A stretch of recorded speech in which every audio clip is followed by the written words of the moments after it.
আবারও ফিরে এলাম একাত্তর মঞ্চে। আমরা কথা বলছি আমেরিকায় এত বড় ছাত্র আন্দোলন কিংবা আমেরিকার ক্যাম্পাসগুলো, বিশ্ববিদ্যালয়গুলো ছাত্র আন্দোলনে কেন উত্তাল হয়ে পড়ল, কি বার্তা সেখান থেকে রাজনীতির জন্য রয়েছে। আমরা অধ্যাপক ডক্টর মিজানুর রহমান আপনার কাছে যদি আসি, আপনি নিজেও আলোচনায় বাংলাদেশের প্রসঙ্গ আনছিলেন। আমি প্রশ্নটা অবশ্য একটু অন্যভাবে করতে চাই। সেটি হলো যে সেখানে আমরা মার্কিন যুক্তরাষ্ট্রের বিশ্ববিদ্যালয়ে দেখতে পাচ্ছি যে আন্দোলন চলছে, সে আন্দোলনকে বিভক্ত করার চেষ্টা করা হচ্ছে। ইসরায়েলপন্থী, ফিলিস্তিনপন্থী বলে দুইটি পক্ষ হিসেবে দেখানোর চেষ্টা হচ্ছে। এসব তো চলছে, বহিরাগতরাও আসছেন, আক্রমণ, হামলা, গ্রেপ্তার চলছে। বাংলাদেশেও যখন এরকম সাধারণ ছাত্র আন্দোলন তৈরি হয়, যেমন আমরা দেখেছিলাম যে ধরুন নিরাপদ সড়ক আন্দোলন, কোটা সংস্কার আন্দোলন কিংবা জাহাঙ্গীরনগর বিশ্ববিদ্যালয়েও, তখন আমরা দেখি সরকারি ছাত্র সংগঠন যেভাবে হামলা করে, মার্কিন যুক্তরাষ্ট্রেও আমরা যেভাবে পুলিশের আচরণ এবং বহিরাগতদের হামলা দেখতে পাচ্ছি, তাতে আপনার কি মনে হয় দেশে দেশে আসলে ক্ষমতার চেহারা কি তাহলে একই রকম আচরণ করে সকল ক্ষমতা? আচ্ছা, প্রথমে একটু বলি, সাইদ আহমেদ এবং নবীনের আলোচনা থেকে যেটা আসছে, মার্কিন যুক্তরাষ্ট্রের মেইন স্ট্রিম মিডিয়া যেগুলো আছে, তারা সবাই এই জিনিসটাকে, আপনি যেটা বলছেন ইহুদি ভার্সাস মুসলিম, সোজা কথা হচ্ছে ফিলিস্তিনি ভার্সাস ইহুদি, এইটাই দ্বন্দ্বটা দেখানোর চেষ্টা করছে। কিন্তু আমার মনে হয় এটা খুব সফল হয়নি। আপনি তো এখন আপনার ছাত্র আন্দোলন নিয়ে আলোচনা করছেন, এর আগে কিন্তু এই 2 সপ্তাহ আগেও কিন্তু আমেরিকায় বড় বড় সমাবেশ, ইভেন রাস্তা অবরোধ করে, সান ফ্রান্সিসকোর গোল্ডেন ব্রিজ, নিউ ইয়র্কের ব্রুকলিন ব্রিজের রাস্তা অবরোধ করে কিন্তু হাজার হাজার মানুষ কিন্তু বিক্ষোভ করছে। এটা ভিয়েতনাম যুদ্ধের পরে আর দেখা যায়নি। আর এটা কেবলমাত্র আমেরিকায় না, পুরো ইউরোপে।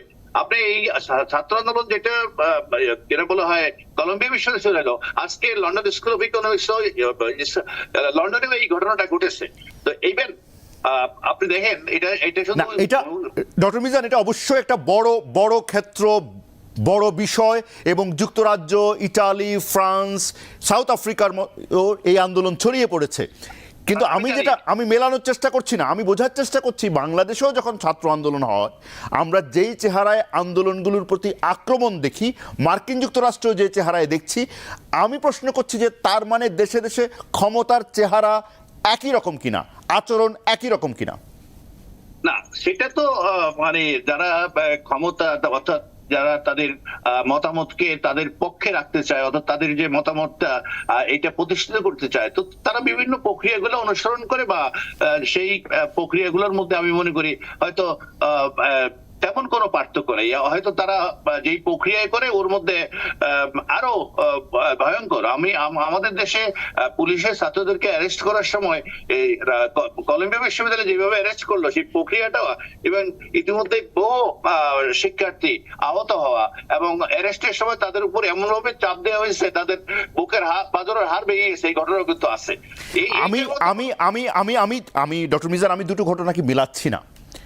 দুটো ঘটনা মানে বাংলাদেশের ছাত্র আন্দোলনের যে বিষয়গুলোর উপর হয়েছে আর যুক্তরাষ্ট্রে যে বিষয় নিয়ে হচ্ছে, দুটো বিষয় আলাদা। কিন্তু আমি যেটা দেখার চেষ্টা করছি যে ধরুন আমাদের এখানেও পুলিশের আচরণ, সরকারি ছাত্র সংগঠনের আচরণ যখন হয়, তখন আপনি সেটাকে একই রকমভাবে আজকে যেমন মার্কিন যুক্তরাষ্ট্র নিন্দনীয় মনে করছেন, এটাকেও নিন্দনীয় মনে করেন কিনা ক্ষমতার এই আচরণকে? অবশ্যই, আমি তো মনে করি গণতান্ত্রিক একটা আন্দোলন যখন হয়, মতামত প্রকাশ করা অথবা কোনো দাবি আদায়ের জন্য যখন, তো সেটা যতক্ষণ পর্যন্ত জনদুর্ভোগের সৃষ্টি না করবে অথবা মানুষের ভোগান্তি সৃষ্টি না করবে, সেখান পর্যন্ত সরকারেরও এটাকে মানে সাপোর্ট করা উচিত। অথবা আমি সাপোর্ট না, ঠিক, আমি বলবো এইটার স্পেসটা তৈরি করে দেওয়া উচিত। আর কোনোভাবেই তো অন্তত আমার বিরুদ্ধাচরণকারী মতামত যারা আছে তাদের উপর আক্রমণ করা, হামলা করা, এটা আমাদের দেশে যেরকম নিন্দনীয়, এটা সারা পৃথিবীতে নিন্দনীয়। এটা বাংলাদেশে যারা যদি হয়ে থাকে সেটার জন্য আমি কোনো, সেটাকে আপনি নিন্দনীয় মনে করেন। ডক্টর নাভিন মুর্শিদ, আপনি কি মনে করেন ক্ষমতার চেহারা সব জায়গায় একই কিনা?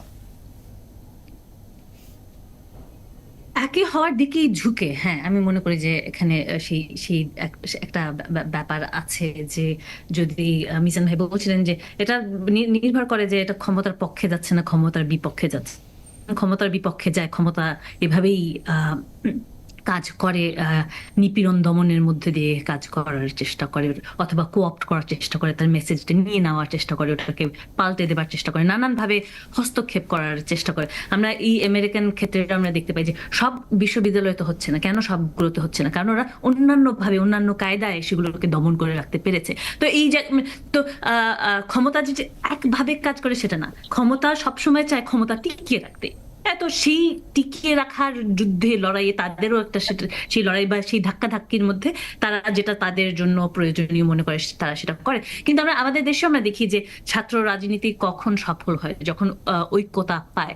একটা জিনিস যেটা হয়, দুটো জিনিস আমাদের দেশে ছাত্র রাজনীতি হিসেবে প্রচলিত। একটা হচ্ছে গিয়ে যেটা ঠিক ছাত্র রাজনীতি না, এটা দলীয় রাজনীতি না, যে ছাত্র দল আর ছাত্রলীগ যখন পলিটিক্স করছে ওটাকে ঠিক ছাত্র পলিটিক্স বলা মানে এক অর্থে যায়, কিন্তু আবার নাও, কারণ সেটা তো দলটা এত বেশি বিশাল আকারে সেখানে হাজির হয় যে সেটা ঠিক ইস্যু স্পেসিফিক না। কিন্তু আপনি যখন দেখেন এগুলোর বাইরে লড়াইটা হচ্ছে গণতন্ত্রের লড়াই 90 অথবা আমাদের 71-এর লড়াই, যেখানে ইস্যু ছাড়িয়ে সব ছাত্রছাত্রীরা একত্র হতে পারছে। এবং সেটা ঠিক ছাত্রদের মধ্যে শুধু না, মিজান ভাই বলছিলেন যে এখানে বড় আকারটাও কিন্তু আমাদের দেখতে হবে। ছাত্রদের শুধু ছাত্র তা না, তারা তো মানুষ, এবং তাদের একটা প্রতিক্রিয়া পরে তাদের পুরো সমাজটাতে, এবং তাদেরকে তারা সংযুক্ত করে নিতে পারে। এবং যখন তারা সংযুক্ত করে নিতে পারে তখনই কিন্তু সেই প্রতিবাদগুলো সফল হয়। তখনই প্রতিবাদগুলো সফল হয়।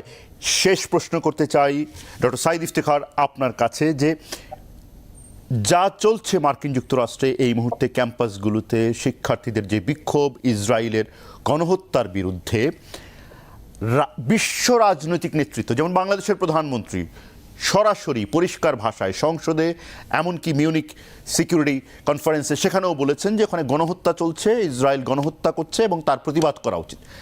আপনি কি মনে করছেন যুক্তরাজ্যে আন্দোলন ছড়িয়ে গেল, ইটালি, জার্মানি, নানা জায়গায় ছড়াচ্ছে, কিন্তু রাজনৈতিক নেতৃত্ব কি বিষয়টা অ্যাড্রেস করছে? বিশ্ব রাজনৈতিক নেতৃত্ব, জাতিসংঘ যে ভাষায় বলছে, ক্ষমতাবান রাষ্ট্রগুলোর নেতৃত্ব কি কথা বলছেন সে ভাষায়? আপনার উত্তরটা দিয়ে আমি দু একটা জিনিস খুব কুইকলি বলতে চাই, আপনার যেহেতু হাতের সময় কম। প্রথম কথা উত্তর হচ্ছে যে না, বিশ্ব নেতৃত্ব এবং জাতিসংঘ যেভাবে অ্যাড্রেস করা উচিত সেভাবে অ্যাড্রেস করছে না। আর আপনি যে প্রশ্নটি এর আগে করেছেন, দুজন আমার সহ যারা অনুষ্ঠানে অংশগ্রহণ করছে তাদেরকে, বড় দাগের সমস্ত রাষ্ট্র কাঠামো এবং সমস্ত সরকারের যে দমন নিপীড়ন যে মেকানিজম, সেটা মালদ্বীপ থেকে মার্কিন যুক্তরাষ্ট্রের বেসিক জায়গাটা এক। আর নাম্বার 2, আরেকটি জায়গায় আমি ডক্টর মিজানের সাথে একটু বিনয়ের সাথে দ্বিমত করতে চাই, যে জনদুর্ভোগ ছাড়া পৃথিবীতে কোনো আন্দোলন, কোনো বিপ্লব, কোনো কিছুই সফল হয়নি। সরকার সারা পৃথিবীতেই সে আন্দোলনগুলিকে দমন করবার জন্য জনদুর্ভোগের অভিযুক্ত হয়। সেটা বাংলাদেশ থেকে পৃথিবীর যে কোনো রাষ্ট্রের জন্য সেটা প্রযোজ্য, কোনো রাষ্ট্রই বাইরে না। আন্দোলনকে দমন করবার জন্য জনদুর্ভোগের সেই মানে বক্তব্যটা সামনে নিয়ে আসা হয়। শেষ একটি কথা আমি খুব দ্রুত বলতে চাই, যে বাংলাদেশে অনেকের মনে এই প্রশ্ন জাগতে পারে যে ইহুদিরা কেন ইসরায়েল বিরোধী আন্দোলন অংশগ্রহণ করছে। অনেকের কাছে কিন্তু বিষয়টা পরিষ্কার নয়। বড় দাগে দুইটি কারণ, একটি হচ্ছে ধর্মীয় কারণ, আর একটি হচ্ছে রাজনৈতিক কারণ। একটি অংশ ইহুদিদের একটি অংশ মনে করেন যারা আন্দোলনে অংশগ্রহণ করেছে ইহুদি হচ্ছে একটি শান্তির ধর্ম, এবং এই তাদের যে ধর্মগ্রন্থ কোনো হত্যা, নির্যাতন, গণহত্যা এগুলিকে সমর্থন করে না। সুতরাং ধর্মীয় জায়গা থেকে এর বিরুদ্ধে দাঁড়ানো তাদের ধর্মীয় কর্তব্য মনে করে। এই ধর্মীয় অংশের আরেকটি অংশ মনে করেন, যারা ধর্মীয় জায়গা থেকে আন্দোলনে দাঁড়িয়েছেন, তারা মনে করেন যে ইসরায়েল রাষ্ট্র এটি তাদের ধর্মের যে মূল ভিত্তি তার সঙ্গে সাংঘর্ষিক। ইসরায়েল রাষ্ট্র প্রতিষ্ঠাতার ধর্মকে সমর্থন করার।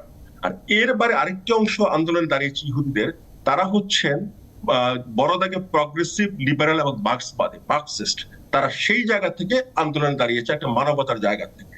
এবং আরেকটি শেষ কথা আমি বলতে চাই, যে আপনি যে বিশ্ব নেতৃত্বের কথা বলেন, আজকে গাজা থেকে বা ফিলিস্তিনদের পক্ষ থেকে কিন্তু ধন্যবাদ জানানো হয়েছে যারা মার্কিন যুক্তরাষ্ট্র আন্দোলন অংশগ্রহণ করেছে। কিন্তু একই সাথে তারা এই প্রশ্ন তুলেছে, মধ্যপ্রাচ্যের দেশগুলোতে বা মুসলিম প্রধান রাষ্ট্রগুলি কোনো বিশ্ববিদ্যালয়ে কোনো আন্দোলন নেই কেন? আপনাদের সাথে শেষ করে একটি কথা যদি শেষ করি, আজকে বাংলাদেশে আমরা অনেকে কিন্তু কনসার্ন হয়েছে ইসরায়েলের বিষয়টা নিয়ে, কিন্তু বাংলাদেশে আপনি দেখেননি যখন গত কয়েক বছর আগে সৌদি আরব বিনা বিচার মানে দিনের পর দিন বোমা মেরে প্রচুর ইয়েমেনি মুসলমানকে যখন হত্যা করা হলো, হাজার হাজার, তখন কিন্তু মনোবদ্ধপত্র চুপ ছিল। এই প্রশ্নগুলো কিন্তু আজকে তুলতে হবে, আজকে এই প্রশ্নগুলো তোলা দরকার। আপনাদের তিনজনকে ধন্যবাদ জানাতে চাই, ডক্টর সাইদ ইফতেখার, ডক্টর নাভিন মুর্শিদ, অধ্যাপক ডক্টর মিজানুর রহমান, আজকের একাত্তর মঞ্চে সময় দেওয়ার জন্য। এখানেই শেষ করছি একাত্তর মঞ্চ। আমরা সবাই ভালো থাকবো।